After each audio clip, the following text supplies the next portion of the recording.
There are moments when a political roast follows a familiar script. Someone throws an insult, the target fires back, the internet explodes, and everyone spends the next few days arguing about who won. That was exactly what most people expected when Barron Trump's name unexpectedly entered the conversation during a packed event filled with jokes, applause, and political commentary. The atmosphere had been moving along normally until a sharp remark reportedly aimed at Jimmy Kimmel flashed across the screen. The crowd reacted instantly, but not with the kind of laughter people expect from a successful joke.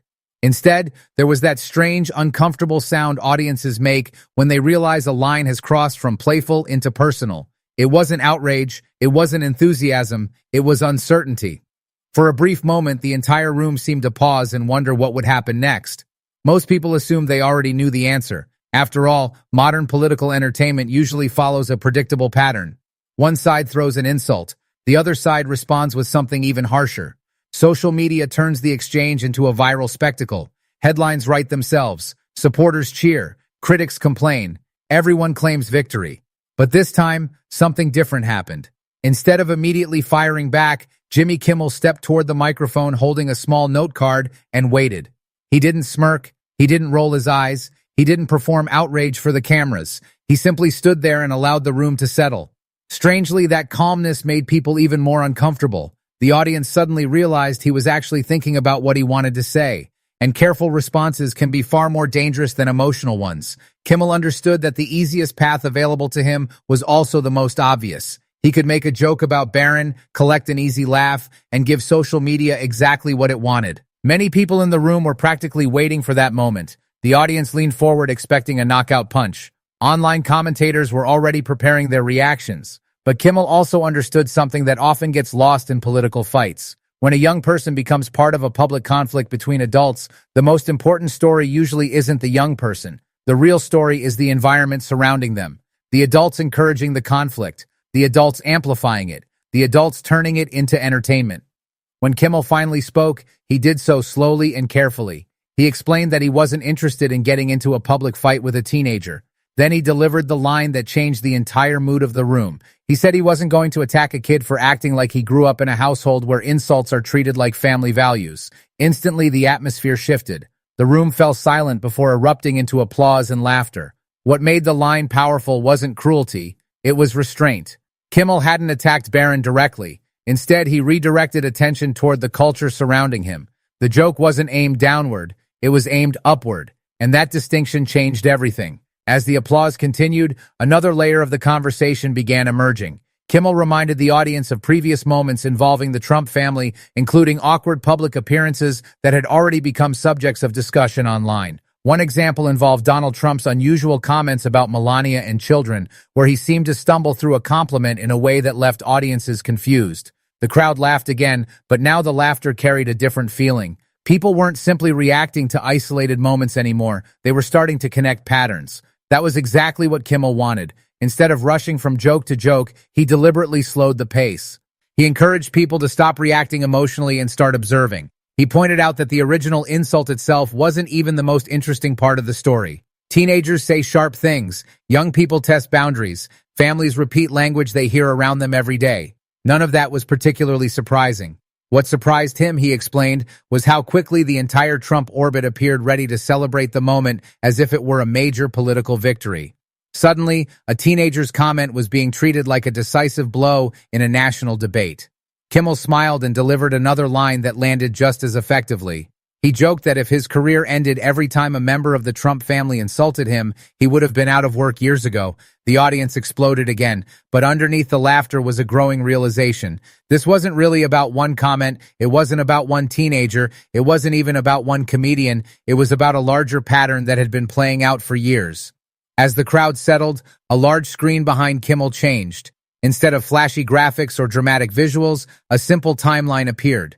The design was almost boring, which somehow made it more effective. It showed the sequence of events step by step. First came the original comment, then came the reposts and reactions, then came the commentators celebrating it, then came the social media amplification, finally came the broader political response treating the entire episode as evidence that Kimmel had somehow been defeated. Seeing everything laid out in order changed the way people viewed the situation. What had seemed like a major moment suddenly looked much smaller. Kimmel walked toward the screen and pointed at the final stage of the timeline. Then he paused. The audience leaned forward. He explained that this was always the giveaway. People who are truly unbothered by criticism don't spend their entire day proving they heard it. If a joke is irrelevant, you don't organize a celebration around it. If a comedian doesn't matter, you don't dedicate endless attention to responding. The crowd erupted once more because the observation felt uncomfortably accurate. And that was when the conversation stopped being about an insult and started becoming something much bigger. The audience was no longer focused on what Barron had supposedly said. They were beginning to focus on why so many adults seemed determined to make it into a political event. That question would become the foundation for everything Kimmel said next.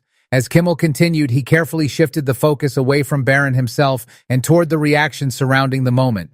That was where the story became much more interesting. According to Kimmel, the comment wasn't what caught his attention. What caught his attention was how quickly an entire political ecosystem sprang into action to celebrate it. Within hours, clips were being shared everywhere. Commentators were praising the remark. Supporters were reposting it as if it had ended a years-long feud.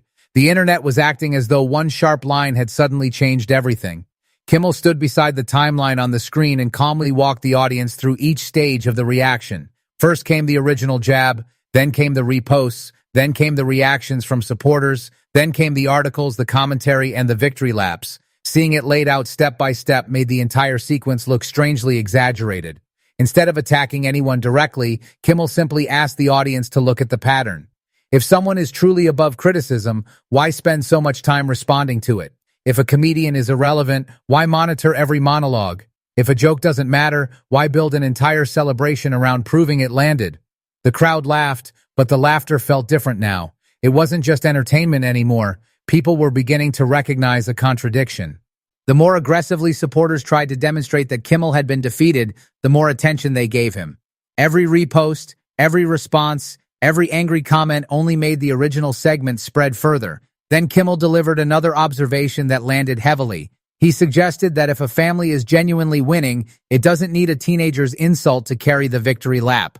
The room reacted immediately, not with explosive laughter, but with the kind of applause that comes when people realize a point has landed deeper than expected. The line wasn't aimed at Barron. It was aimed at the adults treating the situation like a political triumph. For a moment, the audience stopped thinking about the insult itself and started thinking about why so many people seemed determined to make it important. At that point, Kimmel's tone softened. The jokes became less frequent. The conversation became more reflective. He explained that parents face choices whenever their children are pulled into public controversies. They can shield them from the uglier parts of political conflict, or they can allow those conflicts to become part of the family's public identity. They can teach restraint, or they can teach escalation. They can show that not every insult requires a response, or they can reinforce the idea that every criticism must be answered with something louder. The audience grew noticeably quieter because the discussion no longer felt political. It felt personal. Kimmel pointed out that the saddest part of the entire situation wasn't that a teenager had made a sharp comment. Teenagers have always pushed boundaries. The real issue, he argued, was how quickly adults rushed to celebrate it before asking whether the teenager should have been placed in that position at all. That observation resonated with many people because it extended beyond politics. Viewers could recognize similar dynamics in workplaces, schools, and even families. People often become so focused on winning arguments that they forget to consider the effect those arguments have on younger people watching from the sidelines. What made the moment particularly uncomfortable for Trump's supporters was that Kimmel remained remarkably calm throughout the discussion. He wasn't yelling, he wasn't mocking, he wasn't trying to embarrass anyone, and that calmness created a powerful contrast. The more measured Kimmel became, the louder the reactions around him appeared. Every angry response on social media seemed more emotional. Every attempt to escalate the conflict seemed more desperate. Slowly, the audience began realizing that Kimmel wasn't trying to defeat Barron. He was separating Barron from the larger machine surrounding him. That distinction changed everything. Kimmel explained that if Barron wanted to call him boring, weak, or irrelevant, that was perfectly fine. Comedians deal with criticism every day. It comes with the job. People insult them, mock them, and complain about them constantly. That's part of being a public figure. But then Kimmel shifted directions again. He suggested that if Donald Trump reacts to every joke as though it were a national emergency, perhaps the more interesting question isn't why comedians keep talking. Perhaps the more interesting question is why he keeps listening. The audience exploded. Some people laughed, others stood and applauded. Many simply shook their heads because they immediately understood the implication. Powerful people aren't usually expected to obsess over criticism. The more attention they give it, the more significant it appears. That observation struck at something deeper than political disagreement. It touched on insecurity, image, and the relationship between power and attention. By now, the room was fully invested. The conversation had moved far beyond one insult and one response. It had become a discussion about reaction itself. Why do certain comments trigger such intense responses? Why do some public figures seem unable to ignore criticism? And why does every attempt to prove indifference often end up demonstrating the opposite? Those questions lingered over the audience as Kimmel prepared to deliver the final section of his response. And what came next would transform the entire story from a simple exchange of insults into something much bigger. A conversation about responsibility, maturity, and the people who ultimately shape the culture around public conflict. As the segment moved toward its conclusion, Kimmel made it clear that the story was never really about a single insult. It wasn't even about Barron Trump anymore. The audience had already moved past that point. What interested Kimmel was the culture that had formed around the moment. He argued that somewhere along the way, political disagreements had stopped being about ideas and started becoming performances. Every comment needed a reaction. Every reaction needed a counter-reaction. Every disagreement had to become a headline. The louder the conflict became, the more attention it generated. And the more attention it generated, the more people felt compelled to keep the cycle going. Then Kimmel delivered one of the night's most memorable observations. He explained that people can borrow someone else's words, but they cannot borrow someone else's future. They cannot borrow someone else's responsibility. And they certainly cannot borrow someone else's excuse for not knowing better. The room fell silent for a brief moment before erupting into applause. What made the line powerful wasn't that it attacked Barron. In fact, it did the opposite. It drew a clear distinction between a teenager and the adults surrounding him. Kimmel placed responsibility exactly where he believed it belonged. On the people turning every personal jab into a political event, on the people amplifying conflict, and on the people treating outrage as entertainment. That distinction completely changed the audience's perspective. Suddenly, the original comment seemed much less important than the reaction to it. The focus shifted from what was said to what happened afterward. Why were so many adults investing so much energy into celebrating a teenager's remark? Why did the moment need to be elevated into a major political victory? The more people thought about those questions, the smaller the original insult appeared.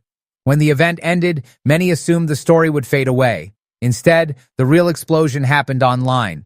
Clips from Kimmel's response spread across social media at an incredible pace. The conversation quickly expanded beyond his usual audience.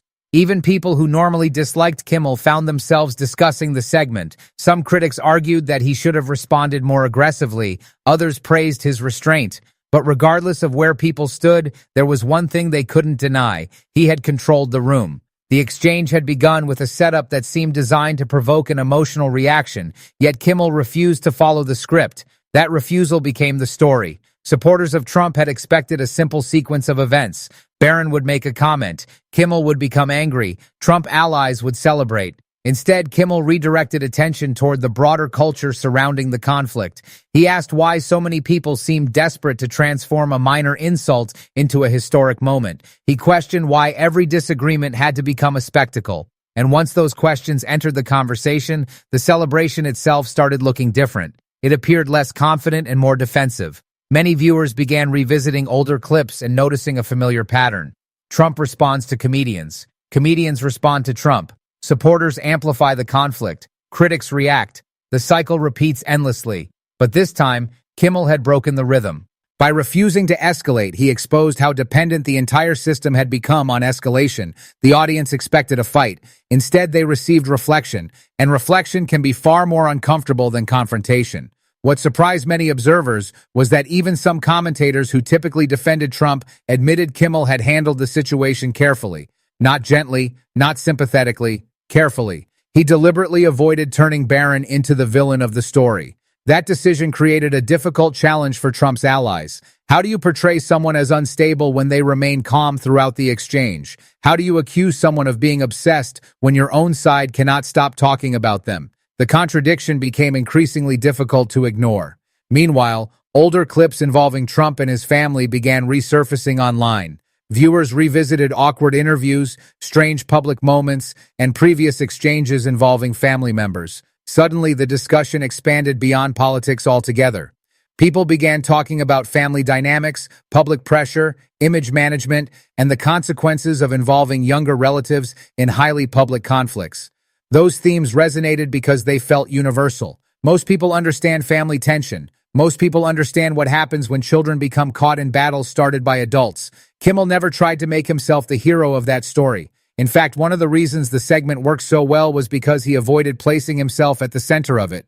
Instead, he kept redirecting attention back toward the larger pattern.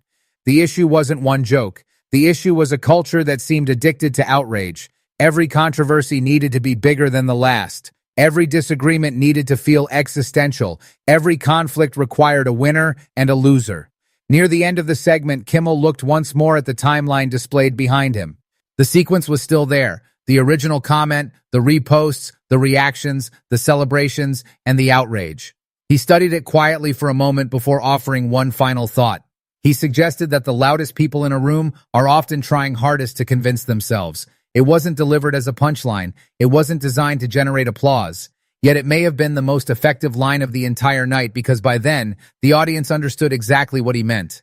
The timeline suddenly looked fragile. The endless cycle of outrage, reaction, and amplification appeared less powerful than before. It looked like a machine constantly requiring bigger conflicts to sustain itself, bigger insults, bigger enemies, bigger controversies. And the moment someone refuses to participate, the illusion weakens. That was the real outcome of the night, not a victory for one side or a defeat for the other. It was a demonstration of control. Kimmel controlled the pace, the tone, and the emotional direction of the conversation. He entered a situation that could have become another chaotic political spectacle and transformed it into something far more unsettling, a moment of reflection. By the time the applause faded and the clips stopped circulating, the original insult barely mattered anymore. That was the twist nobody expected. The comment that was supposed to dominate headlines became secondary to the response it generated. A teenager made a sharp remark. Adults turned it into a political weapon. And one comedian refused to turn the teenager into the villain. In the end, that decision changed the entire story. Because when the noise finally disappeared and the arguments cooled down, one question remained. If the insult was truly as devastating as everyone claimed, why did it require an entire political machine to keep reminding people of it?